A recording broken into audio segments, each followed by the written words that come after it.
नमस्कार, आप देख रहे हैं आज तक। आपके साथ मैं हूं सईद अंसारी। शाम के 4 बज रहे हैं। राहुल गांधी कांग्रेस नेता एक बार फिर से पूछताछ के लिए ईडी यानी कि प्रवर्तन निदेशालय के दफ्तर पहुंच गए। पूछताछ का पहला दौर करीब 2.5 घंटे तक चला। इससे पहले आज सुबह से कांग्रेस के कार्यकर्ता साई की तरह राहुल गांधी के साथ खड़े नजर आए। कांग्रेसी कार्यकर्ता नारेबाजी करते रहे, गिरफ्तारी देते रहे।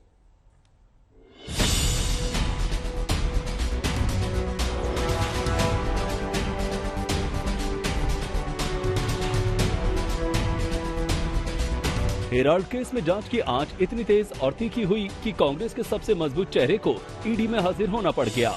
राहुल गांधी का आज ईडी के सख्त सवालों से सामना हुआ। विपक्ष के नेता के तौर पर उनकी ऐसी मुठभेड़ तो पहले भी होती रही है, लेकिन ये मुकाबला लीक से हटकर है। इस मायने में कि नेहरू गांधी परिवार पर आर्थिक हेराफेरी का संगीन आरोप है। सवाल साख पर है, उंगलियां ईमानदारी पर उठ रही हैं और राहुल गांधी को दामन पर लगे दाग से मुक्ति पाना है। लिहाजा कांग्रेस ने समन का जवाब प्रदर्शन से दिया। सुबह राहुल गांधी घर से निकले तो नेताओं कार्यकर्ताओं का मोर्चा मौजूद था। राहुल गांधी घर से कांग्रेस मुख्यालय पहुंचे, पार्टी नेताओं से मुलाकात की, एक्शन प्लान पर मंत्रणा की और फिर ईडी दफ्तर की तरफ रवाना हो गए। साथ में कार्यकर्ताओं की भीड़ थी और पार्टी के बड़े नेताओं की पलटन थी। एक तरफ जहां पूछताछ हो रही है, वहीं दूसरी तरफ आप देख पा रहे हैं कि किस तरह से कांग्रेस पार्टी के तमाम कार्यकर्ता इनको पकड़ कर लेकर जाया जा रहा है। आप लोग कहां जा रहे हैं? ये हमें तानाशाही सरकार पुलिस से पकड़वाने का काम कर रही है। जब कहां जाना चाह रहे थे? ये हम राहुल गांधी जी के समर्थन में आए थे, जो लोकतंत्र को ये तोड़ने का प्रयास कर रहे हैं। हम ईडी के बाहर धरना दे रहे थे, कार्यालय के बाहर राहुल गांधी जी के। कहां जा रहे हैं आप लोग, क्या बताएंगे? देखिए, रातों रात बिना किसी उपदेश के धारा 144 लगाई गई, सत्याग्रह करने से रोका गया। हम गांधी के वंशज हैं, गोडसे को उस समय में भी हराया था। देखिए यहाँ पर देखिए आप किस तरह से एक एक करके कार्यकर्ताओं को अंदर इसके गाड़ी के अंदर, ये जो बस है उसके अंदर लेकर जाया जा रहा है। तमाम महिलाएं भी हैं जिनको अंदर रख दिया गया है।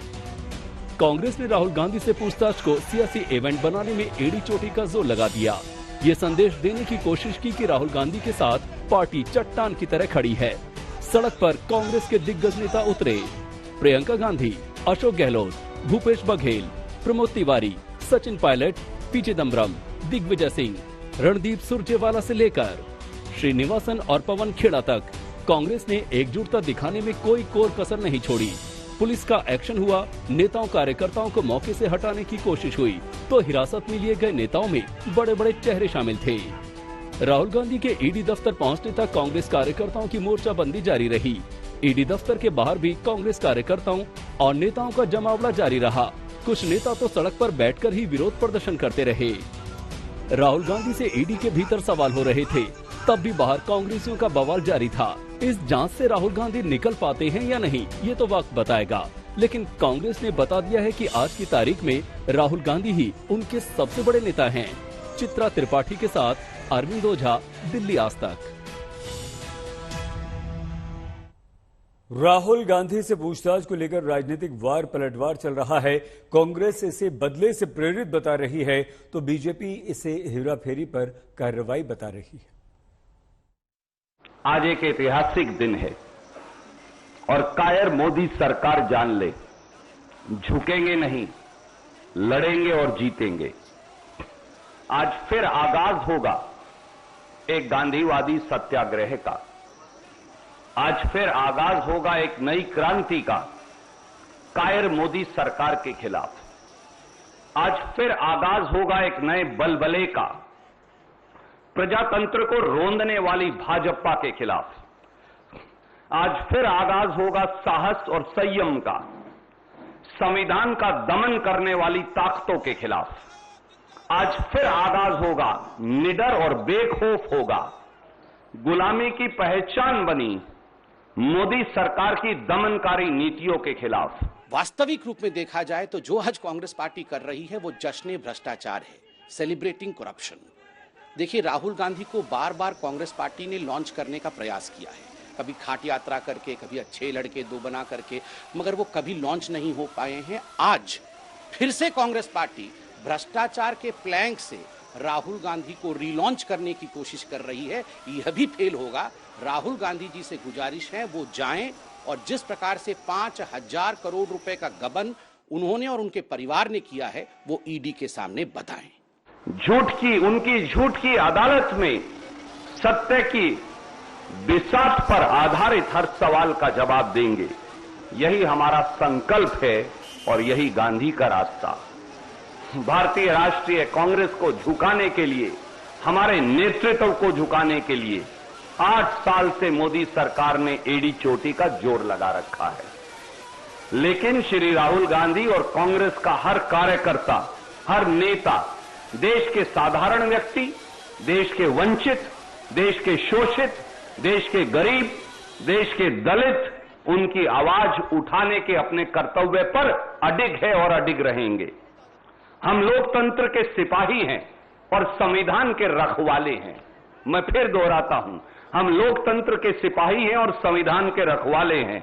हम ना डरेंगे, ना दबेंगे, ना झुकेंगे, केवल चलते जाएंगे जब तक जीत हासिल ना हो जाए। बापू महात्मा गांधी, उनकी आत्मा को आज जिस प्रकार से ठेस पहुंच रहा होगा ये हिंदुस्तान जानता है। राहुल गांधी आज नेशनल हेराल्ड केस में बेल पे बाहर है। ये पूरा विषय कोर्ट के सामने लंबित है। कोर्ट में भी कांग्रेस पार्टी और राहुल गांधी ने गुहार लगाया था कि उनके खिलाफ जो केस है उसे स्थगित किया जाए, उसे हटा लिया जाए, मगर कोर्ट ने नहीं सुना। आज जो भी कार्यवाही हो रही है ये संवैधानिक तौर पे कार्यवाही हो रही है। अगर कुछ छुपाना नहीं है तो डर क्यों है? आज कांग्रेस ने एकजुटता दिखाने के उद्देश्य से सीनियर नेताओं को मोर्चे पर उतार दिया। कांग्रेस के वरिष्ठ नेता राहुल गांधी के साथ खड़े दिखाई दिए। जब जब मोदी डरता है, पुलिस को आगे करता है, तो ये हो रहा है। आपको ऐसा क्यों लग रहा है कि सरकार डर रही है आप लोगों से? आप देख नहीं रही है। कार्यकर्ताओं को रोक लिया गया इस वजह से। अब आप आगे आप लोग क्या करेंगे सर? भाई एक भी FIR उनके खिलाफ दर्ज नहीं है। हाँ। फिर क्यों रोका जा रहा है? उनको क्यों बुलाया जा रहा है? आरोप भी राजनीतिक से ग्रसित है। कोर्ट में केस ऑलरेडी चल रहा है। ईडी का पीछे में आगे पीछे में है। पूरे देश में ईडी के छापे पड़ रहे हैं। जहाँ चुनाव होते हैं वहाँ CBI, आंख भी लग रहा है। ईडी आ गई है। ये कब तक चलेगा देश के अंदर? तो देश वाली जानना चाहते हैं मोदी जी। केंद्र की भारतीय जनता पार्टी की सरकार इतनी डरी हुई है कि कांग्रेस कार्यालय को छावनी बनाकर रख दिया है। कार्यकर्ता कांग्रेस कार्यालय नहीं जा पा रहे हैं, वहां से नेता निकल नहीं पा रहे हैं। कितनी डरी हुई है? इतना डर ठीक नहीं है। और ये लड़ाई लड़नी चाहिए, राजनीतिक लड़ाई लड़नी चाहिए। तो जितने भी ईडी को सामने कर रहे हैं तो इतना डरी हुई भारतीय जनता पार्टी। केंद्रीय मंत्री अनुराग ठाकुर ने राहुल गांधी की पेशी को लेकर कांग्रेस के प्रदर्शन पर निशाना साधा। अनुराग ठाकुर ने कहा कि अगर कांग्रेस, राहुल गांधी, सोनिया गांधी ने कुछ गलत नहीं किया तो गांधी परिवार डरता क्यों है? समय समय पर कांग्रेस पार्टी संवैधानिक संस्थाओं पर भी प्रश्न चिन्ह खड़ा करती रही और जो लंबे समय राज किया जिन्होंने देश में और जिनके ऊपर भ्रष्टाचार के गंभीर आरोप लगे, आज वो जांच एजेंसियों से डर रहे हैं। कारण क्या छिपाना चाहते हैं? क्यों नहीं जाना चाहते? क्या एक परिवार और एक पार्टी के लिए अलग कानून हो? क्या कानून सबके लिए बराबर नहीं है? क्या जांच एजेंसियां जैसे बाकी भ्रष्टाचार करने वालों के खिलाफ कार्रवाई करती है, क्या उससे एक परिवार को अलग रखना चाहिए? क्या उस परिवार के खिलाफ जब जांच हो तो दबाव बनाने का काम उन जांच एजेंसियों पर किया जाए? क्या ये लोकतंत्र में शोभा देता है? और जो अपने आप को सबसे पुराना राजनीतिक दल कहते हैं और जिनकी परफॉर्मेंस में इतनी गिरावट भी आई है, लोगों ने जिनको नकारा है, आज वो लोकतंत्र को बचाने की नहीं, वो 2000 करोड़ की गांधी परिवार की संपत्ति को बचाने का प्रयास कर रहे हैं। क्लीन चिट देने का काम कौन कर रहा है? रॉबर्ट वड्रा जी, जो स्वयं अपने आप गंभीर भ्रष्टाचार के आरोप झेल रहे हैं। इनमें से अधिकतर लोग बेल पर हैं, भ्रष्टाचार के गंभीर आरोप हैं और जांच एजेंसियों के कामकाज में अवरोध पैदा करना क्या इनको शोभा देता है? ये अपने आप में प्रश्न चिन्ह खड़ा करता है कि कहीं ना कहीं दाल में कुछ काला है। ये तो लगता है कहीं दाल ही पूरी काली है।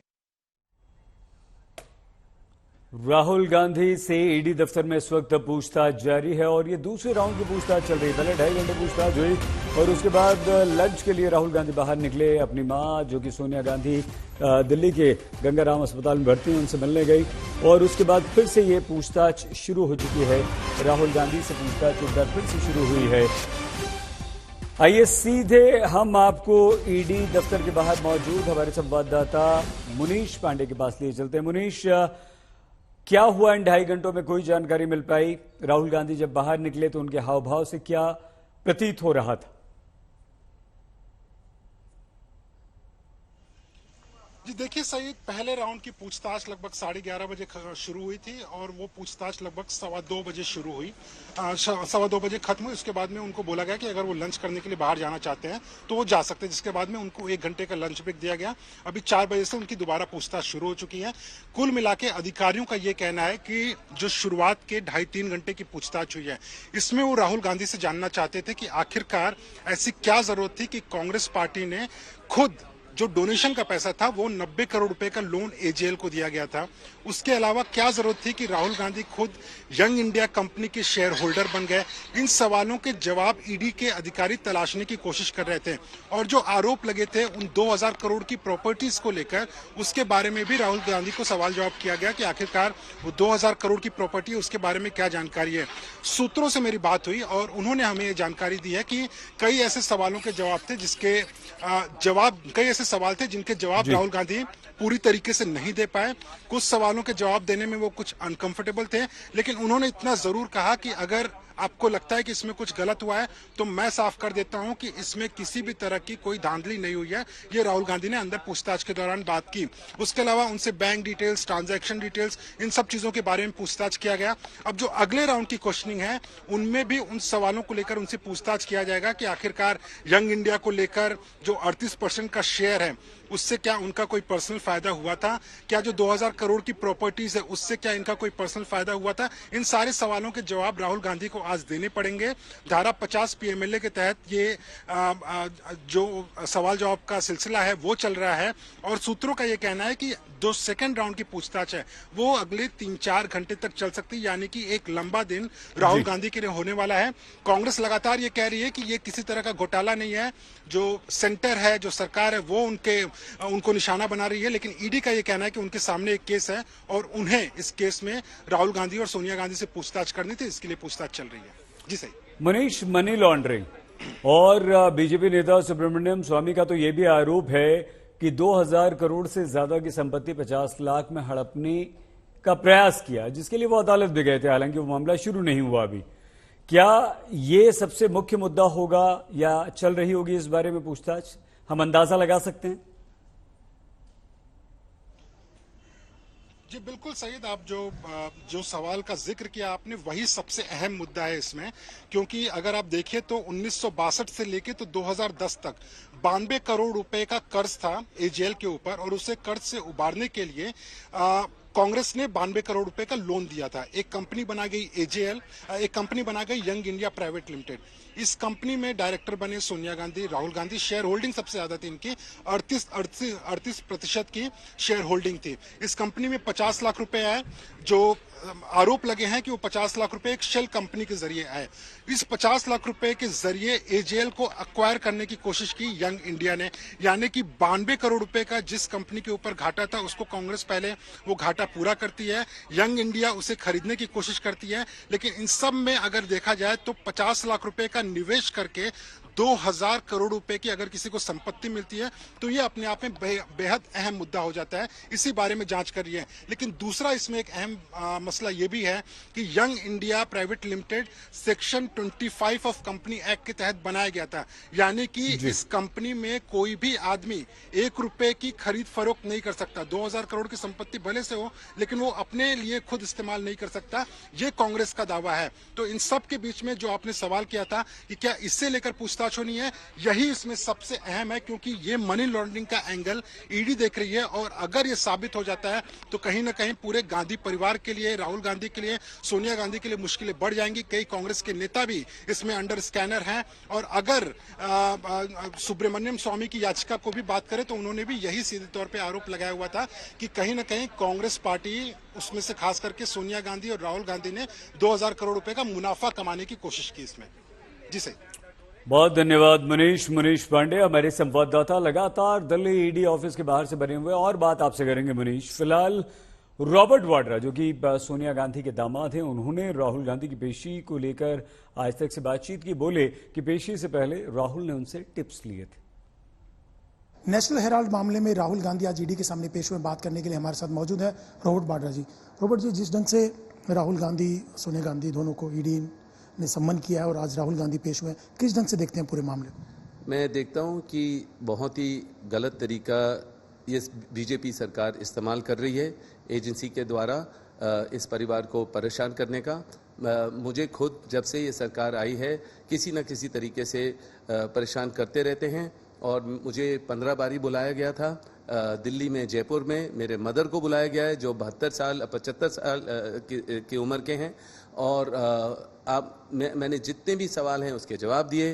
23,000 डॉक्यूमेंट दिए और इनकम टैक्स डिपार्टमेंट भी बहुत समय से मतलब आते हैं मेरे ऑफिस में और मैंने पूरे अपने दरवाजे खोले हुए हैं। ऑफिस के, घर के जो भी सवाल होते हैं या जो कोई भी उनको चेकिंग करनी है आ सकते हैं। और मतलब कि मैंने सितंबर के 21 में आप देखेंगे कि 72 मेरे को नोटिसेस मिले इनकम टैक्स डिपार्टमेंट से। तो ये एक तरीके से खाली परेशानी करने की इनका तरीका होता है, बीजेपी के तरीका होता है कि इनको परेशान करो, इस परिवार को परेशान करो, क्योंकि यही परिवार है जो मतलब उनको हटा सकती है और मतलब देश को आगे बढ़ा सकती है। अभी आप देखेंगे कि बीजेपी के स्पोक्सपर्सन ने कितना गलत बोला और उसके वजह से इतना माहौल खराब है देश भर में। और आप देखेंगे कि देश भर से हर नागरिक बाहर आ रहे हैं या आंदोलन कर रहे हैं कि राहुल के साथ गलत हो रहा है। सोनिया जी को बुलाने का बिल्कुल गलत माहौल है, ये गलत तरीका है बीजेपी को एजेंसी को इस्तेमाल करने का। तो मैं ये कहता हूं कि राहुल क्लियर हैं, स्ट्रांग हैं और बिल्कुल हर चीज़ स्पष्ट हो जाएगा, क्योंकि हमें देश के कानून में पूरा भरोसा है और मैं उम्मीद करता हूं कि उनको ज़्यादा घंटे नहीं रखा जाएगा और जो सवाल हैं पूछे जाएं और वो क्लियर आंसर दे देंगे। लेकिन बीजेपी का कहना है कि एजेंसी अपना काम कर रही है, कांग्रेस क्यों हो हल्ला कर रही है जिस ढंग से पूरा माहौल बनाया जा रहा है? अगर सच्चाई सामने आ जाएगी, अगर जो भी चीज़ें होंगी एजेंसियों को अपना काम करने देना चाहिए, उनको अपनी बात रखने का मौका दिया एजेंसियों ने, तो सामने आएंगी चीज़ें। क्यों ये सब किया जा रहा है कांग्रेस के द्वारा? देखिए, बीजेपी तो बोलेगी ये कि हमारा कुछ लेना देना नहीं है एजेंसीज के साथ, पर आप देश के हर नागरिक से पूछिए कि जब भी कोई इलेक्शन होता है, जब भी कोई उद्योगपति कुछ भी अच्छा कर रहा है, कि अगर हम बीजेपी के हित में नहीं बोलेंगे तो एजेंसी का इस्तेमाल किया जाएगा, बेबुनियाद इल्ज़ाम लगाए जाएंगे, उनको, उनके परिवार को परेशान किया जाएगा। और मैं उसका क्लियर एग्जाम्पल हूँ।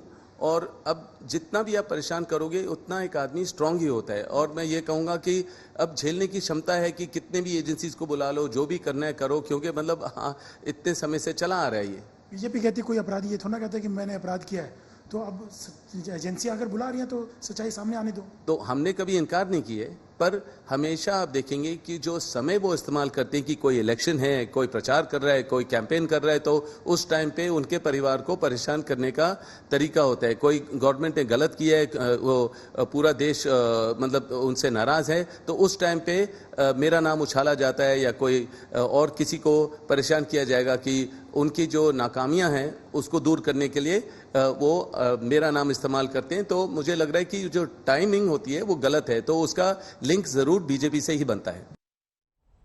जो bulldozer on the spot justice के नाम पर देश भर में सुर्खियां बटोर रहा है, कभी वही बुलडोजर शहरों के सौंदर्यीकरण के लिए, अतिक्रमण हटाने के लिए इस्तेमाल हुआ करता था, तब भी राजनीति होती थी, लेकिन वो न्याय नीति से तब जुड़ता नहीं था। बुलडोजर कब चलाया जा सकता है, इसके क्या नियम है, बताते हैं आपको।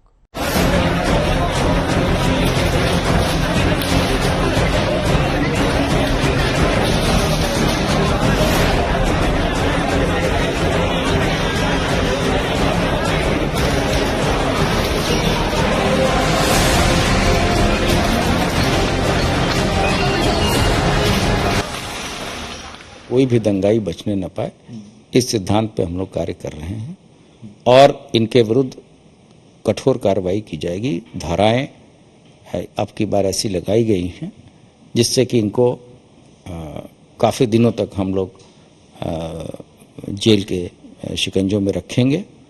और प्रॉपर तरीके से हम इस केसेस की पैरवी करेंगे। इस पे गैंगस्टर के भी केसेस लगाएंगे तथा इनके द्वारा जो राजकीय और निजी संपत्ति को क्षति पहुंचाई गई है उसकी वसूली भी हम इनसे करवाएंगे।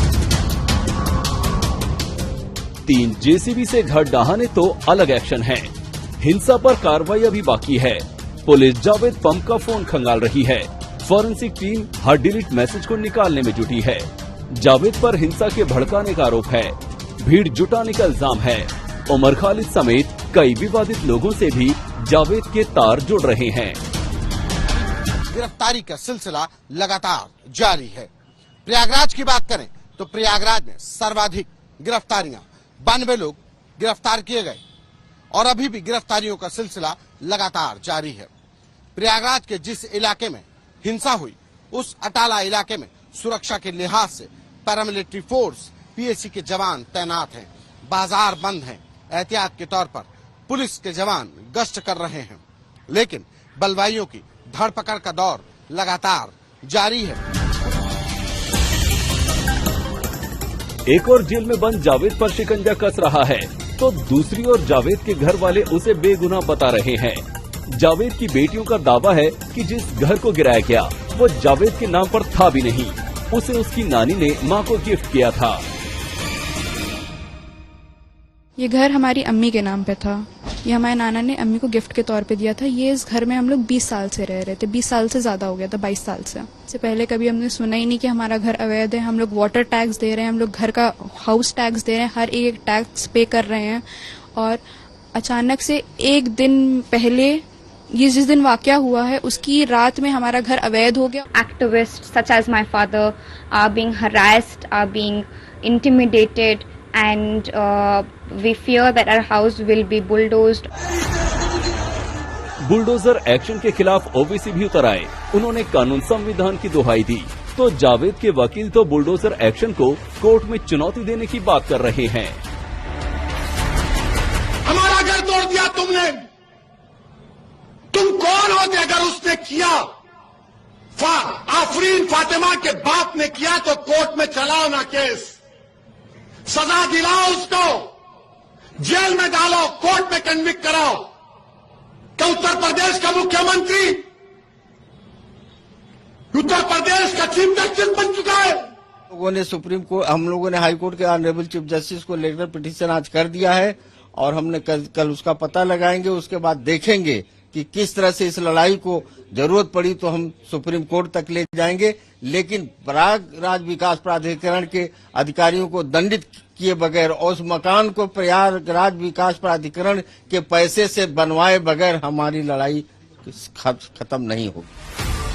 पैगंबर मोहम्मद के खिलाफ विवादित बयान को लेकर 10 जून को सबसे बड़ी हिंसा प्रयागराज में ही हुई।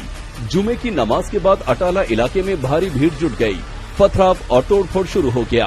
पुलिस वालों को भी निशाना बनाया गया।